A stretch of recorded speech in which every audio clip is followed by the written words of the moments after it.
ఈరోజు ఎన్నికల నేపథ్యంలో దౌలతాబాద్ మండల పరిధిలోని షేర్పల్లి బంగారం నర్సంపేట్ గ్రామ పంచాయతీలో ప్రశాంతంగా ఓటర్లు తమ ఓటు హక్కును వినియోగించుకున్నారు. ఎలాంటి ఘర్షణలు జరగకుండా దౌలతాబాద్ మండలంలో ప్రశాంత వాతావరణంలో ఎన్నికలు జరిగాయి.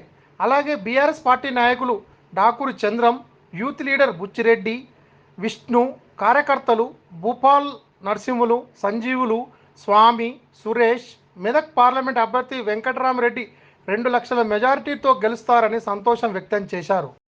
ఈరోజు మన తెలంగాణలో పార్లమెంటు ఎలక్షన్లు జరుగుతున్న సందర్భంలో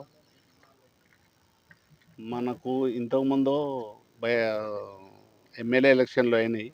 మన గవర్నమెంట్ రాలేదు కాబట్టి ఇప్పుడు మన ఎంపీగా మనకు మాత్రం ఎమ్మెల్యేలు గెలిపించుకున్నాము. గవర్నమెంట్ రాకపోవడం బాధాకరమే. కాకుంటే అన్ని విధాలా మనకు అన్ని అన్ని అన్ని అందినా కూడా మన సైడు మనం మాత్రం బాగానే చేసినాం, కానీ వేరే సైడ్ చేయకపోవడం వల్ల మనకు తెలంగాణలో మన గవర్నమెంట్ రాకపోవడం బాధాకరంగా ఉన్నది. ఇప్పుడు మాత్రం మన వెంకటరామరెడ్డిని మనం అందరం కలిసి భారీ మెజారిటీతో గెలిపించుకోవాలని నేను కోరుకుంటున్నాను.